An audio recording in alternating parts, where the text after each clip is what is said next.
Celebrating birthday and this type of other functions are very common in today's society. But I am very glad to see this Khatm Quran Majid ceremony of these two kids, and the credit goes to their parents, and I congratulate them for this great achievement. You should go ahead and give your children Quranic education without any delay, because a child's brain is like a blank paper. You can write whatever you want on it, and it is hard to remove from these while they grow up. Sooner you give your children Quranic education, the better result you will get, because your child will start living his or her life according to Quran Majid. Living, learning.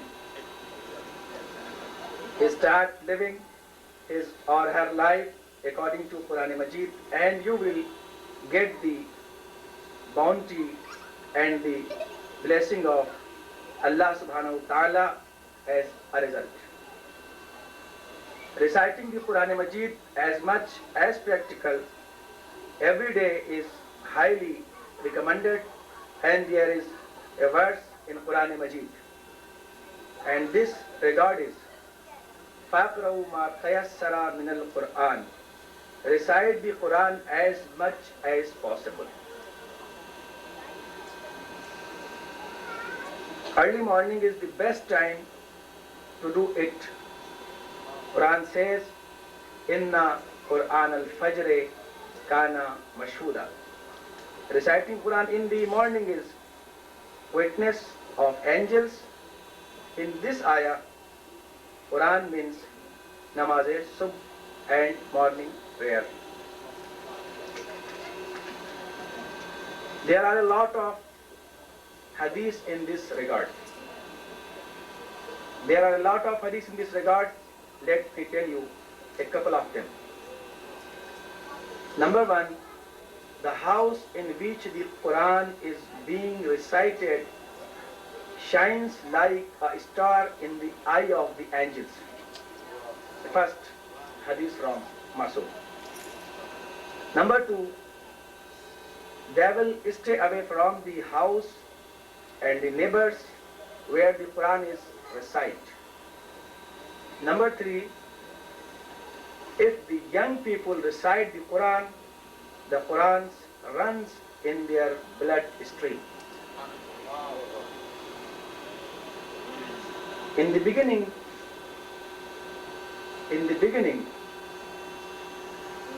if the young people recite the Quran runs in their blood stream. Let me tell you a interesting anecdote regarding Quran Majid. It's very interesting. In the beginning, when Quran was introduced to the Arabs, the opponents and the enemies tried very hard to undermine it, very hard to undermine it. An old Arab man came to the Prophet Muhammad sallallahu alayhi wa sallam and said that I picked out 3 words from Quran. Just remember 2 of them which are not used in Arabic. One is harim, which means a very old man. And the other word is huzwa, which means joking. Huzwa means joking. When they finished criticizing, Prophet Muhammad asked him to stand up. The old man stood up. Then Prophet asked him to sit down. Old man sat down. Prophet Muhammad sallallahu alaihi wasallam kept on asking him to stand up and sit down over and over. After 4 or 5 times, old man got upset and said, Ana rajulil harim atattakhuzuni huzwa. I am an old man and you are joking with me. He used both of 2 words in this sentence that he was saying were not in Arab. Then Prophet Muhammad sallallahu alaihi wasallam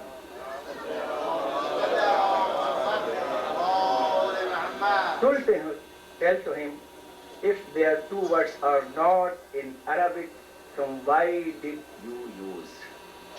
Then he got shut up and left. Salawat.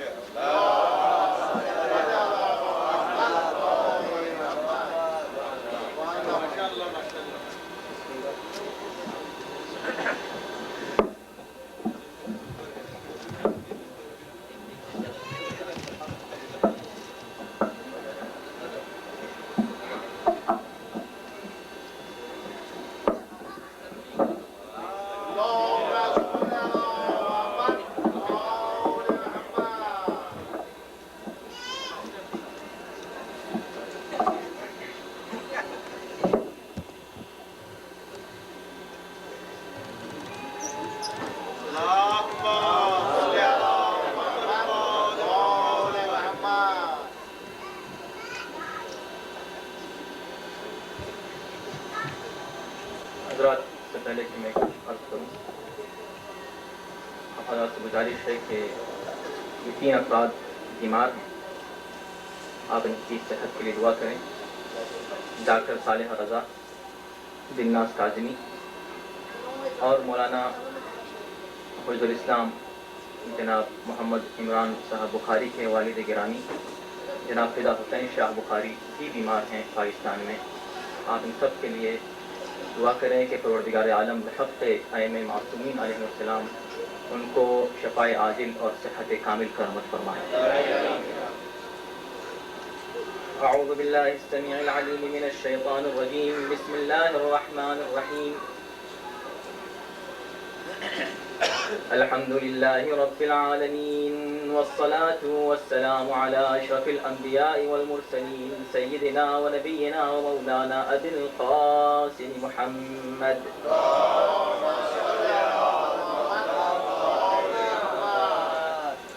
وآلہ الطیبین الطاہرین المعصومین المظلومین ولعنة اللہ علی اعدائهم اجمعین من الآن الى یوم الدین. أما بعد فقد قال الله في كتابه الكريم بسم الله الرحمن الرحيم. لو أنزلنا هذا القرآن على جبل لرأيته خاشعا متصدعا من خشية الله.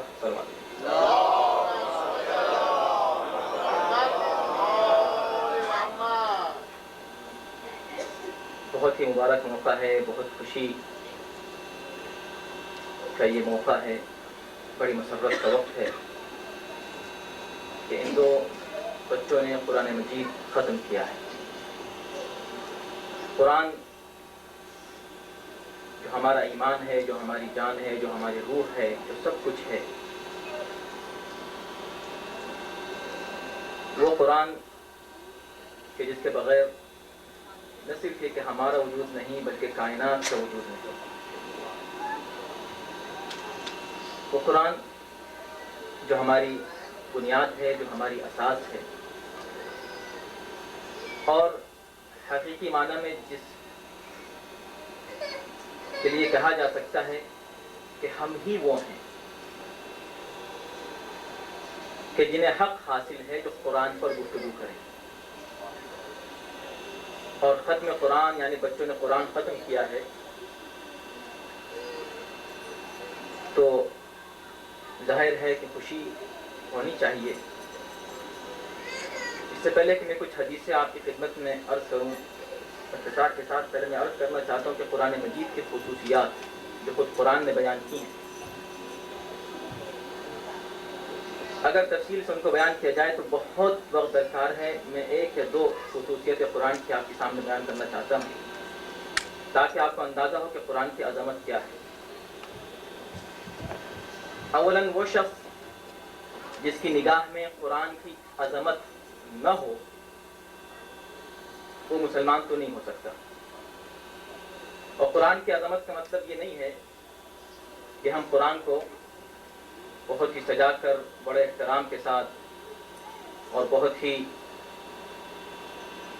اہتمام کے ساتھ اور بڑے انتظام کے ساتھ ایسی جگہ رکھ دیں کہ جہاں ہاتھ بھی نہ پہنچے لوگوں کا.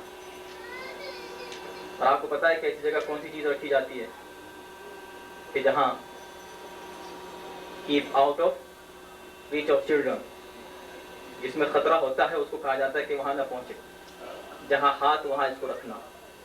تو ایسا نہ ہو کہ قرآن کو ہم ایسی جگہ رکھ دیں جہاں کسی کا ہاتھ نہ پہنچے، نہ چھوٹوں کا نہ بڑوں کا. قرآن مجید ضابطۂ حیات ہے، قانون زندگی ہے. قرآن مجید عقیدہ ہے، قرآن مجید عمل ہے، قرآن مجید اصول ہے، قرآن مجید فروع ہے. جو کچھ ہے قرآن ہے. اب یہ قرآن اور اس کی خصوصیتیں، قرآن ظاہر بھی ہے اور قرآن باطن بھی ہے. قرآن وہ ہے کہ لا یمسہ الا المطہرون، قرآن کو کوئی چھو نہیں سکتا بغیر طہارت کے. یہ ایک خصوصیت یاد رکھیے گا. دوسری خصوصیت کیا ہے قرآن کی؟ خود قرآن نے کہا، میں قرآن کی آیت سے پڑھ رہا ہوں کہ لو کان من عند غیر اللہ لوجدوا فیہ اختلافا کثیرا. اگر یہ قرآن اللہ کے علاوہ کسی اور کی طرف سے آیا ہوتا تو اس قرآن میں بہت زیادہ اختلاف پایا جاتا. مگر اختلاف کا نہ ہونا اس بات کی دلیل ہے کہ قرآن اللہ کی کتاب ہے. تیسری خصوصیت اس کی کیا ہے؟ لو انزلنا هذا القرآن على جبل لرأيته خاشعا متصدعا من خشية الله.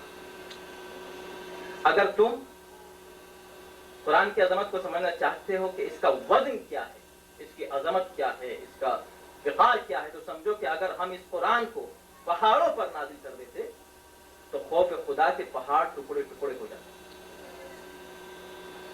بہت سی خصوصیات ہیں، میں عرض نہیں کر رہا ہوں اس لیے کہ مجھے بہت اختصار کے ساتھ مختصر وقت میں کچھ اور باتیں بھی کہنی. اب یہ تین چیزیں قرآن میں اختلاف نہیں، قرآن کو بغیر طہارت سے چھو نہیں سکتے. تو قرآن ہے کیا؟ لوگ کہتے ہیں کہ قرآن دو ہیں. شیعوں کے یہاں قرآن دو ہیں. شیعوں کے یہاں قرآن دو نہیں ہیں. اصل میں بات یہ ہوئی کہ جب صفین کے میدان میں قرآن بلند کیا گیا نیزوں پر، توجہ کیجیے گا، یہ بات کہاں سے چلی کہ دو قرآن ہیں؟ ہاں یقیناً دو قرآن ہیں، مگر کون سے دو قرآن ہیں؟ کہ جب نیزوں پر بلند کیا گیا تو نہج البلاغہ میں موجود ہے، اور لوگوں نے کہا کہ یا علی روکیے روکیے، جنگ کو روک دیا. کہا کیوں؟ کہا اس لیے کہ دیکھیں قرآن سامنے ہے، قرآن سامنے. مولا نے کہا مگر میں کہہ رہا ہوں کہ جنگ کی جائے. انہوں نے کہا مگر وہ قرآن سامنے ہے. توجہ کیجیے گا، یعنی قرآن کو ماننے کا طریقہ کیا ہے امام بتا رہے ہیں. امام نے کہا سنو، اگر وہ قرآن ہے تو وہ انا القرآن الناطق، تو میں تو بولتا ہوا قرآن تمہارے سامنے موجود ہوں. خاموش قرآن کو مان رہے ہو، بولتے ہوئے قرآن کو چھوڑ رہے ہو.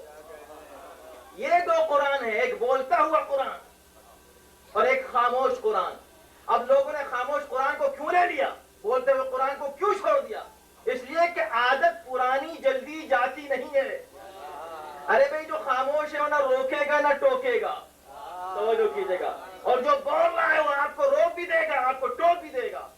تو روکنے ٹوکنے والے خدا نہیں چاہیے، جہاں رکھ دیا وہاں رکھے جائیں. تو قرآن کی عزت ہم کریں گے بس اس حد تک کہ ہم کو ٹوکے نہیں. پڑھیں گے، کہہ رہا ہے اقیم الصلاۃ، پڑھیں گے اقیم الصلاۃ، مگر نماز نہیں پڑھیں گے. ایک صاحب نے کہا کہ آپ نماز کیوں نہیں پڑھتے؟ انہوں نے کہا کیسے نہیں پڑھتا؟ کس نے کہا نہیں پڑھتا؟ میں بہت پڑھتا ہوں، سب سے زیادہ پڑھتا ہوں. میں نے کہا اچھا، ہم نے سنا آپ بالکل نہیں پڑھتے. کہا نہیں میں پڑھتا ہوں، دیکھیں میں بھی پڑھتا ہوں آپ کے سامنے. کاغذ اٹھایا، اس پہ لکھا نماز. کہا دیکھیے نماز نماز نماز، پڑھ رہا ہوں کہ نہیں پڑھ رہا ہوں؟ بڑے بڑے کلاکار پڑھے ہیں دنیا میں، پڑھ دی نماز انہوں نے، واقعی ہم سے زیادہ نماز پڑھی. ہم تو 5 وقت پڑھتے ہیں، انہوں نے میں نے کتنی بار پڑھ دیا نماز نماز نماز. تو نماز پڑھنا نہیں، عملی انداز میں آپ قرآن پڑھیں عمل کے ساتھ. تو اب دیکھیں قرآن نے کیا کہا. تو قرآن صامت اور قرآن ناطق. قرآن صامت کو آپ نہیں چھو سکتے بغیر وضو کے. چھو سکتے ہیں؟ مسئلہ شریعت ہے کہ اگر باوضو نہیں ہے تو آپ قرآن مجید کے ٹیکسٹ کو ہاتھ نہیں لگا سکتے. حرام، گناہ عظیم. اب لوگوں نے اس سے یہ کیا کہ لا یمسہ الا المطہرون. ظاہر ہے اس کا ظاہری معنی تو یہی ہے، باطنی معنی کچھ اور ہیں، لیکن ظاہری معنی یہی ہے کہ آپ قرآن کو بغیر طہارت کے نہیں چھو سکتے. تو جب قرآن کو بغیر طہارت کے نہیں چھو سکتے تو کیا اہل بیت کو بغیر طہارت کے مس کر سکتے ہیں؟ توجہ کیجیے گا. بس یہی تو وہ منزل ہے کہ جہاں قرآن نے کہا سنو، ہم جب قرآن کی عظمت بیان کر رہے ہیں تو ہم قرآن ناطق کی بھی عظمت تمہارے سامنے بیان کریں گے. یا ایھا الذین آمنوا اتقوا اللہ وکونوا مع الصادقین. اے ایمان لانے والو، تقوی اختیار کرو اور سچوں کے ساتھ ہو جاؤ. تقوی اختیار پہلے کرو پھر سچوں کا دامن چھونا. اس لیے کہ وضو صرف تمہارے جسم کو پاک کرتا ہے اور تقوی تمہاری روح کو بھی اور جسم کو بھی پاک کرتا ہے. قرآن کو چھونے کے لیے صرف ظاہری طہارت کافی ہے، مگر اہل بیت کو چھونے کے لیے باطنی طہارت کی ضرورت ہے. صلوات بھیجیے محمد علیہ. تو یہ کیسے ہو سکتا ہے کہ تم اہل بیت کو چھو لو بغیر تقوی کے؟ دامن اہل بیت ہمارے ہاتھ میں، تقوی غائب، ایمان غائب. ایمان اسلام کے بعد کی منزل ہے. اسلام لاؤ، پھر ایمان لاؤ، پھر تقوی اختیار کرو، پھر وہ منزل آتی ہے وَكُونُوا مَعَ الصَّادِقِينَ. اب تم پاک ہو کر اس لائق ہوئے کہ تمہارے ہاتھ ان پاکیزہ دامن تک پہنچ سکیں. اس لیے کہ قرآن ناطق ہیں، چھو نہیں سکتے. اور دوسری منزل کیا ہے؟ جب قرآن کی خصوصیت یہ ہے کہ اگر یہ قرآن غیر اللہ کی طرف سے آیا ہوتا تو اختلاف ہوتا. یعنی قرآن نے اپنی حقانیت کا ثبوت کیا دیا؟ کوئی پوچھا ارے قرآن اللہ کی کتاب ہے کہ نہیں؟ کیا دلیل ہے کہ اللہ کی کتاب ہے؟ دلیل قرآن خود دے رہا ہے. سب سے بڑی دلیل یہ ہے کہ 6600 سے زیادہ آیتیں بے اختلاف نظر جو بھی ہیں، لیکن مشہور 6666، اس سے زیادہ بھی لوگوں نے بیان کی ہیں، کم بھی بیان کی ہیں، لیکن جو بھی ہے اتنی آیتیں ہیں، وہی الفاظ وہی، حروف وہی، لیکن ان آیتوں میں کہیں کوئی کنٹراڈکشن نہیں ہے، کہیں اختلاف اور تضاد نہیں ہے. جو پہلی آیت نے کہا وہی آخری آیت نے کہا. 114 سورے جو پہلے سورے نے کہا وہی آخری سورہ کہہ رہا ہے، وہی بیچ کا سورہ کہہ رہا ہے. تو سوروں میں کوئی اختلاف نہیں.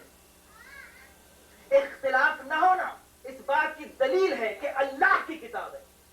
اللہ کی کتاب نہ ہوتی تو یہاں کچھ کہا جا رہا ہوتا، تھوڑی دیر کے بعد کوئی بات اور ہو گئی، اس کے بعد کسی اور سورے میں کچھ اور کہہ دیا گیا، اختلاف ہو گیا. عدم اختلاف دلیل ہے اس کے من جانب اللہ ہونے کی. توجہ کیجیے گا. یہ قرآن نے دلیل اپنے لیے کیا دی کہ میں حق ہوں، اللہ کی طرف سے آیا ہوں، لوگوں نے مجھ کو نہیں بنایا ہے، عام انسان کا کلام نہیں ہوں، عام انسان کی تخلیق نہیں ہوں، اللہ کی تخلیق ہوں. اللہ نے مجھ کو بنایا ہے، میں اللہ کی مخلوق ہوں، اللہ کا کلام ہوں. قرآن اللہ کا کلام ہے. کیوں؟ اس لیے کہ اختلاف نہیں. اب سمجھ میں آیا کہ جو اللہ کی طرف سے آتے ہیں ان میں اختلاف نہیں ہوتا، اور جو خود بنا لیے جاتے ہیں ان میں اختلاف ہوتا ہے. چاہے تعداد کم ہی کیوں نہ ہو، اختلاف ہوگا. اگر 4 بھی ہوں گے تو مصلی 4 ہو جائیں گے، اور جو اللہ کی طرف سے آتے ہیں 12 ہوں گے مگر فقہ ایک ہی رہے گی. صلوات بھیجے محمد والے محمد.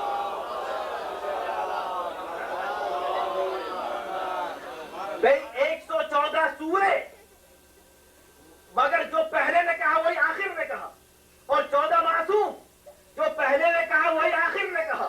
نہ وہاں اختلاف ملے گا نہ یہاں اختلاف ملے گا، اس لیے کہ وہ ثابت ہے تو یہ ناسخ ہے. وہ بھی قرآن ہے، یہ بھی قرآن ہے، دونوں قرآن ہے، کوئی اختلاف نہیں. اب آئیے منزل تیسری آتی ہے. میں نے صرف 3 چیزیں متفق کی ہیں خصوصیات قرآن. نہیں تو خصوصیات قرآن بہت ہیں، بے شمار ہیں، خود قرآن آیات کی روشنی. ایک اور خصوصیت پیش کر کے بس آپ کی زحمت تمام کرنے کے لیے اجرت کرنا چاہتا ہوں آج کہ کیا خصوصیت لو انزلنا هذا القرآن، اگر ہم اس قرآن کو نازل کر دیتے پہاڑوں پر تو یہ پہاڑ ریزہ ریزہ ہو جاتا. یہ آیت آج ہے کہ نہیں؟ یا نکل گئی ہے؟ حافظ لوگ پڑھتے ہیں اس کو، خوب پڑھتے ہیں. چیلنج کا انداز ہے کہ نہیں؟ اسلوب چیلنج کا ہے نا. لو انزلنا، ہم نے اگر قرآن کو نازل کیا ہوتا پہاڑ پر تو پہاڑ ٹکڑے ہو جاتے. اگر کوئی کافر آج آ جائے اور کہے چلو بھائی جو ہم اتنا بارود صرف کرتے ہیں پہاڑوں کو توڑنے کے لیے، 4-5 قرآن لے چلو رکھ دو وہاں، پہاڑ ٹکڑے ٹکڑے ہو جائیں گے، ہمارا تو کام ہو گیا. بہت بہترین. ٹوٹے گا، ایک پتھر بھی ہلے گا. دیوار کی کیل تو ٹیڑھی ہوتی نہیں جس پہ آپ قرآن لٹکا دیتے ہیں. آپ کی گردن تو جھکتی نہیں جس میں قرآن لے کے پھرتے ہیں. توجہ کیجیے گا، گردن نہیں جھکتی تو پہاڑ کیسے ٹکڑے ٹکڑے ہو جائے گا؟ پھر کہاں گیا قرآن کا چیلنج؟ یہی تو ہے، قرآن کا ظاہر ہے اور قرآن کے باطن ہے، پھر اس میں پھر باطن ہے، پھر باطن ہے، 7 باطن، اور ایک روایت میں مطلب 70 باطن ہے قرآن میں. قرآن کا سمجھنا آسان نہیں ہے، اس لیے قرآن نے شروع اس طرح کیا الف لام میم. اب جو مترجم ہے اس کے نیچے لکھتا ہے الف لام میم. ارے اس کے معنی تو بتاؤ، کا معنی نہیں معلوم تو بسم اللہ ہی نہیں معلوم. توجہ کیجیے گا، آغاز ہی نہیں معلوم تو انجام کیا معلوم ہوگا. اس لیے رکھا تاکہ تم اقرار کرو کہ نہیں معلوم. قرآن ہم کو نہیں معلوم، تو اگر نہیں معلوم تو اللہ نے ایسے الف لام میم نازل کر دیا بلا وجہ حروف مقطعات، ابس نازل کیے ہیں. یہ اگر ابس ہیں تو اس کا مطلب یہ ہے کہ قرآن کے اجزاء میں سے کچھ آیتیں ایسی ہیں جو ابس ہیں. یہ بھی مان لیں تو اسلام سے خارج ہو جائیں گے. کیا ابس نہیں ہے، بامانہ ہے. بامانہ ہے تو نام، ٹھیک ہے نا. آپ پھر اس کے جو معنی بتائیں کہ کیا ہے. معنی ہم کو نہیں معلوم تو کسی کو معلوم ہے کہ نہیں؟ اگر کسی کو نہیں معلوم تو ابس، تو ماننا پڑے گا کہ آپ کو تو نہیں معلوم مگر کسی کو ضرور معلوم ہے. اب جس کو معلوم ہے وہ وارث قرآن ہوگا یا آپ وارث قرآن ہوں گے؟ ہے کہ نہیں؟ تو معلوم ہے کہ قرآن نے پہلے اقرار لے لیا، الف لام میم اسٹارٹ یہیں سے کیا تاکہ پہلے اقرار لے لیا جائے کہ ہم کو نہیں معلوم قرآن کے بارے میں. نہیں معلوم، ہاں اب حفظ کرو، اب کرو یاد. تو اب آپ نے کہا کہ قرآن کو نازل کرتے اگر پہاڑوں پر، بے شک یہ قرآن اگر پہاڑوں پر نازل ہوتا تو ٹکڑے ٹکڑے ہو جاتا. اور یہ تو اس وقت معلوم ہوا کہ جب مباہلہ کے میدان میں عیسائیوں نے جب کچھ چہرے دیکھے تو چہرے دیکھ کر کہا کہ ہم ایسے چہرے دیکھ رہے ہیں کہ اگر یہ اشارہ کر دے تو پہاڑ اپنی جگہ چھوڑتا ہوا نظر آئے. تو گویا اقرار کر لیا کہ جو چیلنج قرآن نے کیا تھا ہم اس کو تسلیم کر رہے ہیں. یہ اور بات ہے کہ تم اس سے قرآن ثابت سمجھے، ہم قرآن ناقص سمجھ رہے ہیں. ہاں، اور قرآن کا یہ وزن ہے. اب قرآن کا مطلب وہ قرآن نہیں کہ جو آپ کے گھروں میں رکھے ہوئے ہیں. ظاہر سی بات ہے میرے پاس وقت نہیں کہ میں آپ سے کوئی عرض کروں کہ اصل اور نقل میں کیا فرق ہے. یہ قرآن وہ قرآن نہیں ہے جو خدا نے بعین ہی اسی کاغذ کے ساتھ اور اسی ٹیکسٹ کے ساتھ، اسی رائٹنگ کے ساتھ اور اسی روشنائی کے ساتھ، اسی تفسیر کے ساتھ نازل کیا. یہ وہ قرآن نہیں ہے نا. تو پھر قرآن کچھ اور ہے. یہ کیا ہے؟ یہ تو اللہ نے نازل نہیں کیا، پھر آپ نے اس کو کیوں رکھا یہاں؟ آپ اس کا کیوں احترام کریں گے؟ نہیں کریں گے احترام. کیوں کر رہے ہیں اس کا احترام؟ اللہ نے یہ تو نازل نہیں کیا تھا. کہا نہیں یہ اسی کی نقل ہے بے نہیں. اچھا آپ سمجھ میں آیا کہ آپ نقل کا بھی احترام کرتے ہیں. توجہ کیجئے, نقل قرآن کا احترام ہو رہا ہے, قرآن کا تو نہیں ہو رہا نا. قرآن کون سا ہے؟ قرآن وہ ہے جو پیغمبر کے دل پہ نازل ہوا. نزلہ روح الامین علی قلبک, روح الامین نے, جبرائیل نے آپ کے دل پہ اس کو نازل کیا. بس ایک بات کہہ کے آگے بڑھ جاؤں گا کہ دیکھیں یہ وہ قرآن کہ جو پہاڑوں پہ نازل ہوتا تو ٹکڑے ہو جاتا پہاڑ. کیا کہنے قوت و طاقت قلب پیغمبر سے کہ جس قرآن کے نزول کو پہاڑ برداشت نہ کر سکیں اس کو قلب پیغمبر نے برداشت کیا. کوئی اندازہ کر سکتا پیغمبر کے دل کی طاقت کا؟ نہیں اندازہ کر سکتا. قرآن کا وزن ہی اتنا تھا کہ خدا نے جب دیکھا پوری کائنات پر ایک نگاہ ڈالی کہ اس قرآن کو اتاروں کہاں. توجہ کیجیے گا, بس جہاں تک مجمع ہے اتاروں کہاں, تو کوئی طاقتور اور پاکیزہ مقام ملا ہی نہیں سوائے قلب پیغمبر کے. تو جب قلب پیغمبر پر قرآن اترا تو قلب ٹکڑے تو نہیں ہوا نا, اس لیے کہ پیغمبر کا دل تھا, برداشت کر لیا اس وزن کو. تو جب قرآن صامت میں یہ وزن ہے تو اگر قرآن صامت میں یہ وزن مان لیا گیا تو قرآن ناطق کے بارے میں کیا خیال ہے؟ اب اگر قرآن ناطق نازل ہو اور دیوار شق ہو جائے تو حیرت نہ کرنا. ارے دیوار ہی تو تھی, قلب پیغمبر تو نہ تھا. علی کے نزول کو یہ دیوار کیسے برداشت کرتی؟ تو جیسا پاک مقام نزول قرآن کے لیے خدا نے منتخب کیا قلب پیغمبر, ویسا ہی پاک مقام نزول قرآن ناطق کے لیے اللہ نے منتخب کیا کعبہ.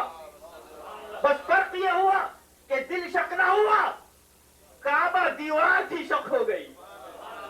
صلوات بھیجیے محمد والے. قرآن کا وزن ہے, انسان اندازہ نہیں کر سکتا. اب جو قرآن یاد کر لے, جو قرآن ختم کر لے, تو حدیث میں اس کی کیا عظمت ہے. اللہ اکبر, میں تو بڑا جھجکتا ہوں ایسی حدیثیں پڑھنے سے کہ جو عوامی فکر کی سطح سے بہت بلند ہوں. بعض احادیث کیا, جیسے قرآن مجید کی بہت سی آیتیں متشابہات ہر انسان کی سمجھ میں نہیں آ سکتی. اسی انداز سے روایات میں مولا فرماتے ہیں کہ جیسے قرآن مجید کی آیتوں میں محکمات اور متشابہات ہیں, ایسی ہماری احادیث میں محکم اور متشابہ ہیں. کچھ چیزیں ایک دم آپ کی سمجھ میں آ جائیں گی, نماز پڑھ لو بھائی, کھڑے ہو کے پڑھو, ایسے پڑھو ویسے پڑھو, سیدھی سیدھی بات ہے. کچھ متشابہات جو علماء کی بھی سمجھ میں آسانی سے نہیں آتی, انہی میں سے ایک ہی حدیث میں آپ کے سامنے پڑھ رہا ہوں. پیغمبر اسلام فرماتے ہیں من ختم القرآن فکأنما ادرج القرآن بین جنبیہ ولکنہ لا یوحی الیہ. جو قرآن ختم کر لے ایسا ہے کہ جیسا پیغام نبوت اس کے سینے میں اتر آیا. میں نے پیغام لگا دیا ہے, اس حدیث میں پیغام نہیں ہے, مفہوم میں پیش کر رہا ہوں تاکہ کنفیوژن نہ ہو جائے. یعنی پہلے ہی کہہ دیا کہ عوامی سطح سے بہت بلند ہے یہ حدیث, ورنہ اس کا لفظی ترجمہ یہ ہے کہ جیسے کہ نبوت اس کے سینے میں اتر آئی ہو. قرآن کی عظمت بیان کی. قرآن کو آپ ایزی نہ لیں, قرآن بہت عظیم ہے, اور فخر سے قرآن پڑھا کریں, فخر سے اپنے بچوں کو قرآن پڑھایا کریں. اور یہ سوچ لیں کہ اگر آپ کے بچوں نے قرآن نہیں پڑھا اور آپ نے اس کو بہت بڑا ڈاکٹر بنا دیا, بڑا انجینئر بنا دیا, بہترین اٹارنی بنا دیا, بہترین بزنس مین بنا دیا, امریکہ کا صدر بنا دیا, تو آپ نے اس کو زیرو بنا دیا, کچھ نہیں بنایا اگر آپ نے قرآن نہیں پڑھایا. قرآن کے بغیر کوئی قدر و قیمت انسان کی نہیں. تو کہا کہ جو قرآن ختم کر لے تو ایسا ہے کما ادرج فکأنما ادرج القرآن بین جنبیہ, جیسے اس کے سینے میں قرآن, جیسے اس کے سینے میں نبوت اتر آئی.